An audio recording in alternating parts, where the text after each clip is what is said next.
আমরা আসলে অন্যকে স্বীকৃতি দেওয়ার গুরুত্ব বুঝি, কিন্তু নিজেকে স্বীকৃতি দেওয়ার গুরুত্ব বুঝি কম। এই একটা অভ্যাসের মধ্যেই অনেকগুলো ছোট ছোট অভ্যাস ঢুকে আছে। আর সাধারণ মানুষ ওকেশনালি ইন্টেন্সিভ কিন্তু কনসিস্টেন্ট না। বলা হয় দৃশ্যমানতা আপনার খাবারের পছন্দকে 90% নিয়ন্ত্রণ করে। এই 4টি বিষয় দিয়ে আপনি এই অভ্যাসগুলোকে কিভাবে আয়ত্ত করতে পারেন। আমরা সবাই নতুন বছরে বা মাসের শুরুতে নতুন কিছু করার প্রতিজ্ঞা করি। আমরা চাই ভোরে উঠতে, স্বাস্থ্যকর খাবার খেতে, নিয়মিত ব্যায়াম করতে, মন দিয়ে নামাজ পড়তে। কিন্তু কেন এই আগ্রহটা মাত্র কয়েকদিন পরেই মিলিয়ে যায়? কারণ আমরা মনে করি পরিবর্তন মানেই ইচ্ছাশক্তির লড়াই। কিন্তু বাস্তবতা হলো আপনি পরিবর্তন আনতে পারছেন না, কারণ আপনার অভ্যাসের সিস্টেম তৈরি করতে পারেননি।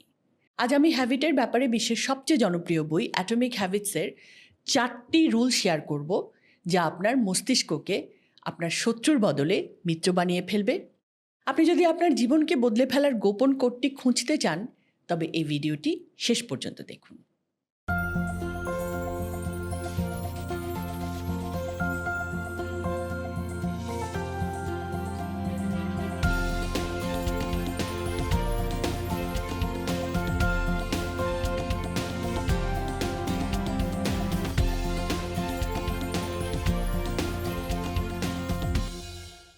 সকালে ঘুম থেকে ওঠা, সুখাদ্য খাওয়া, এক্সারসাইজ করা, মুসলমানদের জন্য নামাজ পড়া, এই অভ্যাসগুলো আমরা সবাই চাই আমাদের জীবনে বাস্তবায়িত হোক, কিন্তু বেশিরভাগ সময়ই পারি না। নামাজ অবশ্য মুসলমানদের জন্য অবশ্য পালনীয়, এটা অভ্যাসের ব্যাপার না। তারপরও এটা তো অস্বীকার করবেন না যে অনেকেই আছেন যারা নিয়মিত নামাজ পড়া নিয়ে স্ট্রাগল করেন। আজকে আমরা দেখব জেমস ক্লিয়ারের হ্যাবিট ফরমেশন ফর্মুলা মেনে কিভাবে এই অভ্যাসগুলো আপনি আয়ত্ত করতে পারেন। অ্যাটমিক হ্যাবিটস হলো হ্যাবিটের ওপরে পৃথিবীর সবচেয়ে জনপ্রিয় বইয়ের অন্যতম। 25 মিলিয়ন কপি বিক্রি হয়েছে এখন পর্যন্ত বইটির। চলেন শুরু করি। প্রথমেই আপনাকে হ্যাবিট ফরমেশনের রুল বা ফর্মুলাটা জানতে হবে। জেমস ক্লিয়ারের মতে 4টি রুল বা ল মেনে এটা হয়। মেক ইট অবভিয়াস, এটাকে স্পষ্ট করুন। মেক ইট অ্যাট্রাকটিভ, আকর্ষণীয় করুন।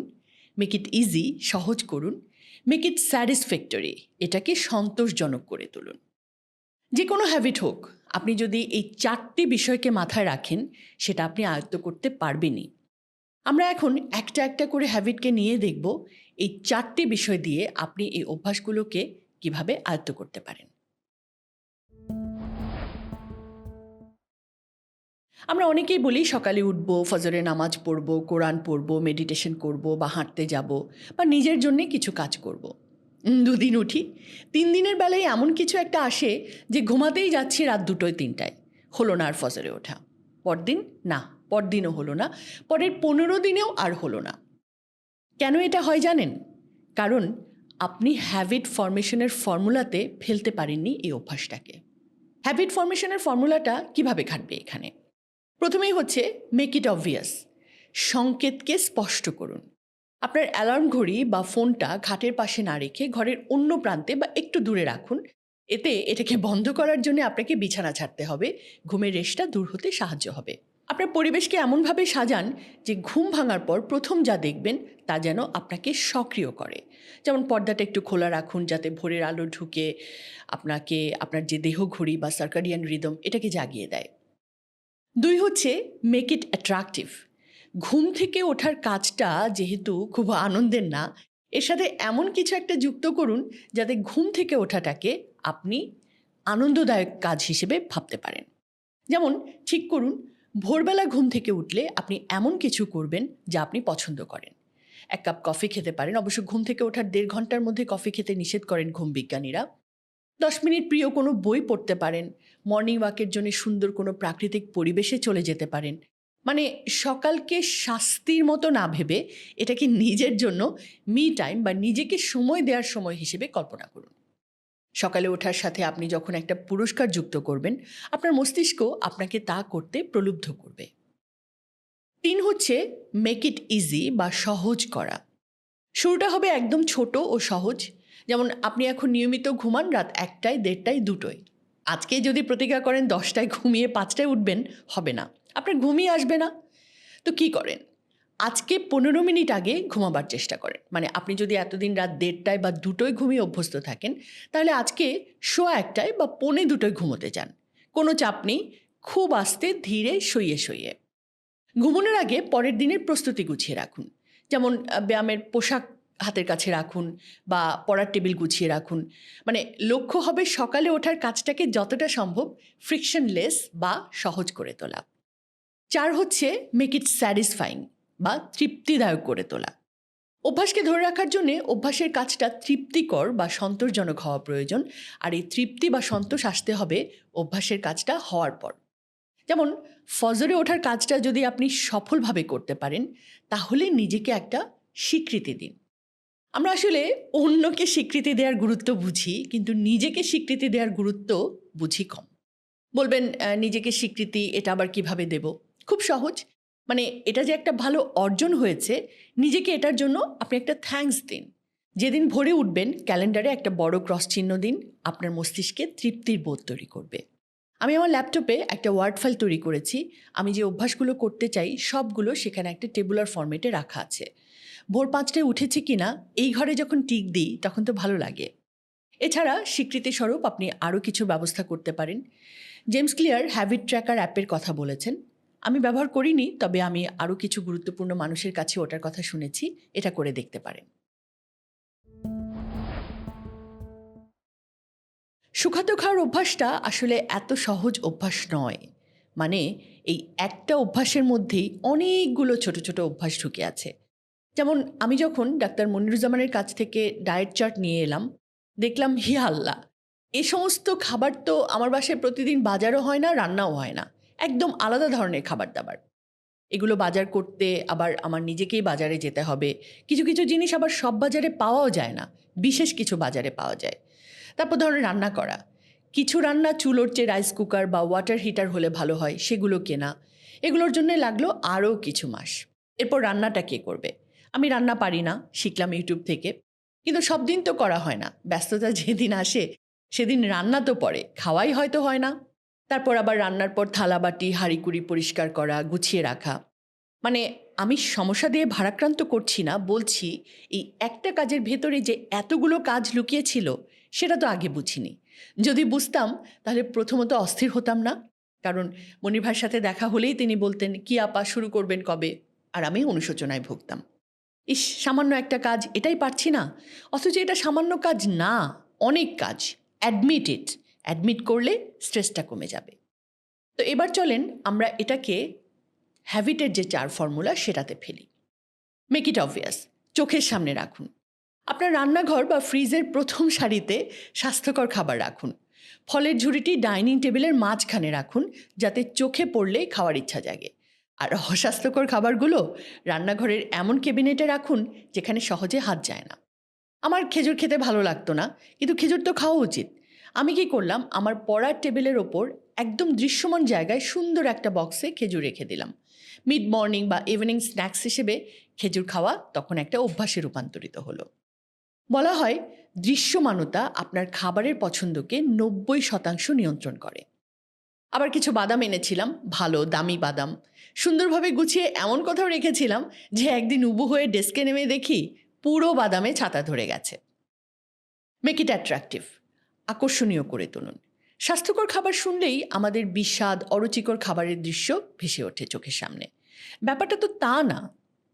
আমি অনেক ভেজিটেরিয়ানের সাথে অনেক সময় কাটিয়েছি, ওরা অনেক মজার মজার রেসিপি ফলো করে। তো আপনি বলবেন যে ঝামেলা, বাদ দিন। আপনি সবজি সালাদ পছন্দ না করলে ফ্রুট সালাদ খান। আমাকে একটা সময় শুধু প্ল্যান্ট বেসড এবং কাঁচা সালাদ খেয়ে থাকতে হতো। সে সময় আমি যে ফ্রুট সালাদটা খেতাম, ওখানে আমি আম রাখতাম, লিচু রাখতাম, তরমুজ রাখতাম, মানে আমার পছন্দের ফল। জানি যে সুগারি ফ্রুট দিয়ে ঠিক বিশুদ্ধ সালাদের ব্যাপারটা হচ্ছে না, না হোক, আগে তো আমার ফল খাওয়ায় মন বসাতে হবে। সবজির সালাদে একটু পেঁয়াজ দেন, মরিচ দেন, লবণ দেন, সালাদের ড্রেসিং দেন। এবার রোজার সময় আমি প্রায় প্রতিদিনই এই ইফতারটা করতাম। 1 বোল সালাদ দিয়ে শসা, গাজর, টমেটো, বিট এগুলো তো থাকতোই। আমি একটা সেদ্ধ ডিম কেটে কেটে দিতাম, কিছু খেজুর বিচি ছাড়িয়ে কেটে কেটে দিতাম, আর দিতাম সব ধরনের বাদাম, পেস্তা, আমন্ড, কাজু, আখরোট। ব্যাস, খুবই লোভনীয় ফিলিং একটা ইফতার ছিল। মেক ইট ইজি, সহজ করতে হবে। আমাকে যখন প্ল্যান বেস খেতে বলা হলো, প্রথম কিছুদিন আমি বাড়তি কোনো ঝামেলাতেই গেলাম না। জাস্ট বাসায় যে রান্না হতো সেখান থেকে একটু তরকারি বা সবজি তুলে খেয়ে নিতাম। কারণ বাজারে গিয়ে শাকসবজি কিনে আলাদা রান্না করে শুরু করব, এই আশায় যদি থাকতাম তাহলে শুরুই হতো না কোনো দিন। কয়েকদিন এভাবে খাওয়ার পরে মনে হলো, হ্যাঁ, এইবার বাজারে যাওয়া যায়। মানে অভ্যাসটা এস্টাবলিশড হয়েছে, এখন এটাকে ইমপ্রুভ করা যায়। মানে আপনাকে সহজ করে ফেলতে হবে। যেমন শাকসবজি কাটাকুটি করতে ঝামেলা বলে অনেকে করতে চান না। কি করেন? উইকেন্ডে একসাথে সবজি কেটে বক্স করে ফ্রিজে রেখে দিন। রান্না করেও রাখতে পারেন। খিদে পেলে জাস্ট ফ্রিজ থেকে বের করে খেয়ে নেবেন। কাজের চাপে বা ক্লান্ত অবস্থায় যাতে অস্বাস্থ্যকর কিছু খেয়ে না ফেলেন, সেজন্য স্বাস্থ্যকর কিছু স্ন্যাক্স সবসময় ব্যাগে রাখতে পারেন। কিছু খেজুর, বাদাম, বহন করা যায় এমন ফল। মেক ইট স্যাটিসফাইং, তৃপ্তিদায়ক করে তুলুন। স্বাস্থ্যকর খাওয়ার তাৎক্ষণিক পুরস্কার খুঁজে নিন। স্বাস্থ্যকর খাওয়ার সাথে সাথে নিজেকে ছোট একটা রিওয়ার্ড দিন। যেমন খাওয়ার পর 1 কাপ গ্রিন টি বা পছন্দের কোনো গান শোনা। সবচেয়ে বড় তৃপ্তি আসে যখন আপনি অনুভব করেন যে বাইরের অস্বাস্থ্যকর খাবার খাওয়ার পর যে আলস্য বা ভারী বোধ হতো, স্বাস্থ্যকর খাওয়ার পর আপনি এখন অনেক বেশি এনার্জেটিক। এই এনার্জেটিক অনুভব করাই আপনার সবচেয়ে বড় পুরস্কার। এটা উপভোগ করা শুরু করুন। আমি হ্যাবিটের আগের এপিসোডগুলোতে যেসব উদাহরণ দিয়েছি তাতে এক্সারসাইজের কথা বারবার এসেছে। কারণ এক্সারসাইজের হ্যাবিট হলো সবচেয়ে কঠিন হ্যাবিটগুলোর একটি। সহজে এটাকে বাগে আনা যায় না। এক্সারসাইজের হ্যাবিটকে কিভাবে আপনি আয়ত্ত করবেন? প্রথমেই হলো মেক ইট অবভিয়াস। মানে আপনি যে এক্সারসাইজ করবেন সেটা যেন আপনি আশেপাশে তাকালেই মনে করতে পারেন। যেমন আপনার ইয়োগা ম্যাটটা আপনার চোখের সামনে রাখুন, বা আপনার হাঁটার জুতো, হাঁটার পোশাক সামনে রাখুন, যাতে দেখলেই এক্সারসাইজের কথা মনে পড়ে। মেক ইট অ্যাট্রাকটিভ বা আকর্ষণীয় করা। এক্সারসাইজ তো বহু ধরনের হতে পারে। ইয়োগা, জিম, হাঁটা ছাড়াও এক্সারসাইজের আরও ডজন খানেক প্রকার আছে। Kayaking, rock climbing, trekking, trailing, swimming. আপনি এর মধ্যে আপনার জন্য কোনটা আকর্ষণীয় সেরকম একটা বেছে নিন। আপনি আনন্দিত চিত্তে সেটা করতে পারবেন। Make it easy. এটা আগেও বলেছি যে শুরুতেই 50 মিনিট বা 30 মিনিট সেট না করে আরও অল্প সময়ের জন্য করুন। জেমস ক্লিয়ারের একটা রুল আছে, 2 মিনিট রুল। মানে মাত্র 2 মিনিটে আপনি কি করতে পারেন? 2 মিনিটে আপনি ইয়োগা ম্যাটটা বের করতে পারেন, বিছাতে পারেন। তার বইতে তিনি মিচ বলে একজনের কথা বলেছেন। লোকটা জিমে যেত মাত্র 5 মিনিটের জন্যে। গাড়ি চালিয়ে যেত, 5 মিনিট ভেতরে থাকতো, তারপর আবার চলে আসতো। সেই লোক 10 বছরে তার 100 পাউন্ড ওজন কমিয়েছেন। অথচ শুরুটা ছিল কতই না সহজ। মানে এটা তো ঠিক যে ইয়োগা ম্যাট বিছালে বা 5 মিনিটের জন্য জিমে গেলে শরীরের ওপর কোনো প্রভাব পড়বে না। কিন্তু অভ্যাসের ক্ষেত্রে সবচেয়ে গুরুত্বপূর্ণ হলো অভ্যাসটা আগে থিতু হওয়া, এস্টাবলিশড হওয়া। একবার এস্টাবলিশড হলে তখন সেটাকে একটু একটু করে ইমপ্রুভ করা যায়। মানে তিনি বলেন, reduce the scale but stick to the schedule. অর্থাৎ ভারটা কমিয়ে ফেলেন কিন্তু শিডিউলটা ঠিক রাখেন। ধরেন আপনি প্রতিদিন 1 ঘন্টা হাঁটেন, কিন্তু কোনো দিন আপনার এমন হলো যে 1 ঘন্টা হাঁটার সময় নেই। বেশিরভাগ মানুষ কি করে? তারা সেদিন হাঁটা মিস দেয়। এবং মিস দেয়া একদিনে সীমিত থাকে না, 2 দিন, 2 সপ্তাহ, 2 মাস গড়ায় কখনো কখনো। কিন্তু যারা পজিটিভ মাইন্ডসেটের মানুষ, তারা চিন্তা করে আমি 10 মিনিটের জন্যে হলেও হাঁটবো, কিন্তু মিস করব না। সে অভ্যাসটাকে জারি রাখে। বেশিরভাগ সফল মানুষের জীবন দেখেন, তাদের জীবনে ইন্টেন্সিটির চেয়ে কনসিস্টেন্সি বেশি। আর সাধারণ মানুষ ওকেশনালি ইন্টেন্সিভ কিন্তু কনসিস্টেন্ট না। এক রাত জেগে পড়ে, দেখা গেল যে এরপর 1 সপ্তাহে আর কোনো খবরই নেই। Make it satisfying. মানে ব্যায়াম করার পর খুশি হওয়া বা তৃপ্ত হওয়া। এখন ব্যায়াম করা তো কষ্টের কাজ। এটা করে খুশি হওয়া বা তৃপ্ত হওয়া কিভাবে সম্ভব? ছোট ছোট ট্রিক করতে পারেন। এক হলো হ্যাবিট ট্র্যাকার।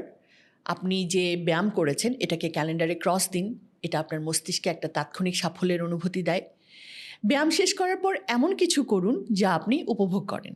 আপনার প্রিয় পডকাস্টের 10 মিনিট শোনেন, অথবা ব্যায়াম করার পর আপনি 1 কাপ প্রিয় চা বা স্বাস্থ্যকর স্মুদি খেতে পারেন। আপনার মস্তিষ্ক তখন ব্যায়াম করাকে ওই আনন্দদায়ক পুরস্কার পাওয়ার উপায় হিসেবে দেখবে। তবে ব্যায়াম করে ওজন কমানোর টার্গেট করাটা ডিস্যাটিসফ্যাক্টরি হতে পারে, কারণ শরীরের বড় পরিবর্তন আসতে সময় লাগে। তাই ছোট ছোট লক্ষ্যের তৃপ্তি নিন, ওজন কত কমলো তা প্রতিদিন না মেপে বরং এই ট্র্যাক করুন, আজ আমি গত সপ্তাহের চেয়ে 2 মিনিট কি বেশি হাঁটতে পেরেছি, অথবা আজকে কি আমি ব্যায়ামের কোনো আসন বেশি করতে পেরেছি। এই ছোট ছোট মাইল ফলকগুলো অর্জন করলে নিজেকে নিজে প্রশংসা করুন। এই সফল হওয়ার অনুভূতি সবচেয়ে বড় পুরস্কার। আমরা আগেই বলেছি নামাজ পড়া ফরজ, এটা অভ্যাসের ব্যাপার না। তারপরও নামাজ পড়ার অভ্যাসটা আমাদের অনেকেরই রপ্ত হতে চায় না। Make it obvious. নামাজ পড়ার আকুতি বা তাগাদা যদি অনুভব করতে চান, তাহলে এটাকে যেভাবে অবভিয়াস করতে পারেন তা হলো নামাজের নির্দিষ্ট সময় মনে করিয়ে দেওয়ার জন্যে স্মার্টফোনে আজানের অ্যাপ সেট করুন বা আজানকে খেয়াল করুন। আমাদের দেশে তো আমরা আজান শুনি, কিন্তু বাইরের অনেক দেশে আজান শোনা যায় না। সেসব ক্ষেত্রে আপনি যদি ডিজিটালি কোনো রিমাইন্ডার না রাখেন, তাহলে নামাজের সময়কে ঠাহর করা মুশকিল। মেক ইট অ্যাট্রাকটিভ, আকর্ষণীয় করে তুলুন। নামাজের অভিজ্ঞতাকে আনন্দময় এবং প্রশান্তিদায়ক করে তুলুন। নামাজকে শুধু একটি দায়িত্ব না ভেবে একে আল্লাহর সাথে সাক্ষাতের সময় বা একান্ত প্রশান্তির সময় হিসেবে দেখুন। আপনার জায়নামাজটি এমন রাখুন যা আপনার কাছে পছন্দের, তাতে সুন্দর একটা সুগন্ধি বা আতর ব্যবহার করুন। নামাজের আগে প্রিয় কোনো জিকির বা ছোট্ট কোনো দোয়া মনে মনে পড়ুন, যা আপনার মনকে নামাজ পড়ার জন্য প্রফুল্ল করে তুলবে। অর্থাৎ নামাজের আগের মুহূর্তগুলোকে আনন্দময় করে তুলুন। Make it easy. এক্ষেত্রে পরামর্শ হলো প্রথমেই ফরজ দিয়ে শুরু করা, এরপর আস্তে আস্তে সুন্নত নফলের অভ্যাস হোক। ওযু করার সুযোগ যদি না পান তায়াম্মুম করতে পারেন, মানে ধর্মই এই অনুমতি দিয়েছে। অনেক সময় নামাজ পড়ার জায়গা পাওয়া যায় না, এটাও খুব সহজ। মুসলমানদের নামাজ তো যে কোনো জায়গায় পড়া যায়। মেক ইট স্যাটিসফাইং, তৃপ্তিদায়ক করে তুলুন। নামাজের শেষে একটি মানসিক প্রশান্তি বা পুরস্কারের অনুভূতি অনুভব করুন।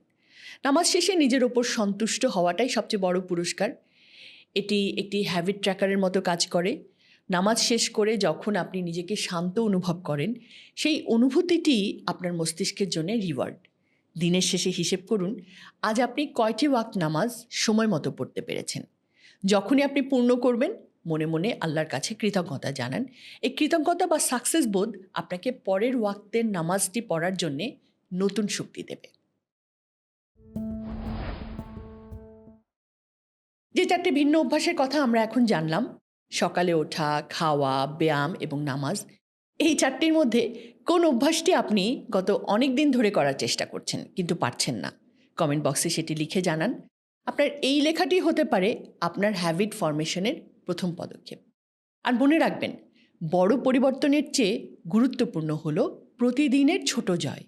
আপনি যদি এই ভিডিও থেকে আজ নতুন কিছু শেখেন, তবে আপনার প্রিয় মানুষটির সাথে শেয়ার করুন যার আজকের এই মোটিভেশন খুব প্রয়োজন। সাবস্ক্রাইব করে এই সচেতন যাত্রায় আমাদের সাথে থাকুন। ভালো থাকুন, নিজেকে গুছিয়ে নিন। আসসালামু আলাইকুম।